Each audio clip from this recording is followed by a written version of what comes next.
Hello viewers, আসসালামু আলাইকুম। কেমন আছেন আপনারা? আশা করি ভালোই আছেন। আজকে আরেকটি মেডিসিন নিয়ে আসছি যার নাম হলো কমেট এক্সআর 500 500। এটি কি কাজ করে তার বলার আগে কারা কারা এটা সেবন করতে পারবেন, কারা কারা সেবন করতে পারবেন না এ সম্বন্ধে কিছু তথ্য আপনাদেরকে দিব। তারপর এটি কি কাজ করে সামান্য সংক্ষিপ্ত বর্ণনা দিব। তাই দয়া করে মেহরবানি করে যারা এটি সেবন করেন এবং যারা সেবন করার জন্য ডাক্তার বলেছে তারা তারা তারা চিন্তা ভাবনা করছেন, তাদের জন্য ইম্পর্টেন্ট গুরুত্বপূর্ণ একটি ভিডিও। আপনারা চিন্তা ভাবনা করে ওষুধটা খাবেন। তাহলে চলুন আমরা শুরু করি প্রথম থেকে, যেখান থেকে কারা কারা খেতে পারবে, কারা কারা খেতে পারবে না। নাম্বার ওয়ান, যারা সেবন করে, তারা অ্যালকোহল যদি পান করেন, এটা কিন্তু নিরাপদ হবে না। অ্যালকোহল বলতে আপনাকে, আমরা কোল্ড ড্রিঙ্কও অ্যালকোহল কিছুটা 1% হলেও আছে, তো এটাকেও অ্যালকোহল বলে। নাম্বার দুই, মহিলাদের ক্ষেত্রে, যারা গর্ভবতী আছেন তাদেরকে নিরাপদ বলে বিবেচনা করা হয়েছে বর্তমানে।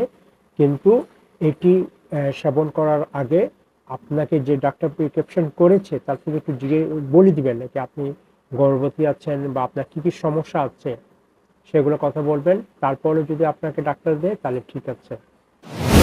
থ্রি, এটি হলো মহিলাদের ক্ষেত্রে, যারা শিশুকে দুধ পান করেন তাদের ক্ষেত্রেও নিরাপদ। তারপরও একটু ডাক্তারের সাথে পরামর্শ করে নেবেন, কারণ ডাক্তারের সাথে পরামর্শ করা এটা কোনো দোষের বিষয় নয়, এটা ভালো জিনিস।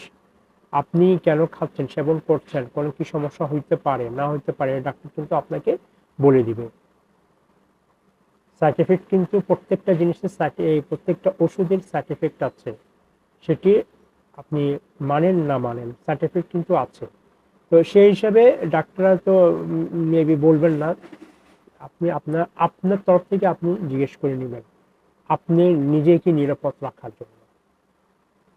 নাম্বার ফোর, যারা গাড়ি চালক বা গাড়ি ড্রাইভ করেন বা শপিং গাড়ি ড্রাইভ করেন, এটি যদি কোনো ধরনের সমস্যা দেখা দেয়, মানে এটা খাওয়ার পর আপনি গাড়ি চালাচ্ছেন, কোনো সমস্যা দেখা দিচ্ছে, তাহলে মেহরবানি করে গাড়ি চালাবেন না, সমস্যা হতে পারে।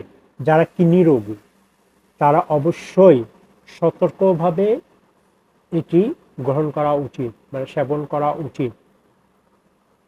এবং এটি কিডনি রোগীদের জন্য এক কথায় অনিরাপদ।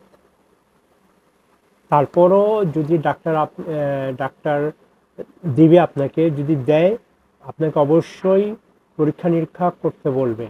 আপনি পরীক্ষা নিরীক্ষা করার পর, পরীক্ষা নিরীক্ষা করার পর আপনি এটি গ্রহণ করবেন, কারণ ডাক্তার আপনাকেই বলবে কি আপনি একটি পরীক্ষা নিরীক্ষা করেন, তারপর আমি আপনাকে ওষুধটা সাজেস্ট করব।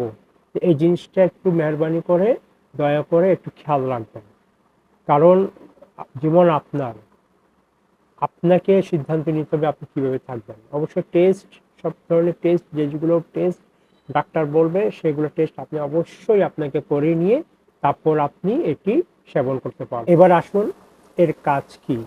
এটি এক কথায় আপনার ডায়াবেটিস নিয়ন্ত্রণের জন্য, এটি মেলিটাস নামে যে ডায়াবেটিসটা আছে, সেই মেলিটাস অনেকে আবার জানেন না, এটা আমি আরেকটি ভিডিওতে জানাবো আপনাদেরকে। আজকে জাস্ট আপনাদেরকে এটি জানতে, এক কথায় এটি ডায়াবেটিসের কাজ করে এবং আপনার ডাক্তার পরামর্শ অনুযায়ী এটি ডোজ খেতে হবে আপনাকে। এবার আসেন পার্শ্ব প্রতিক্রিয়া।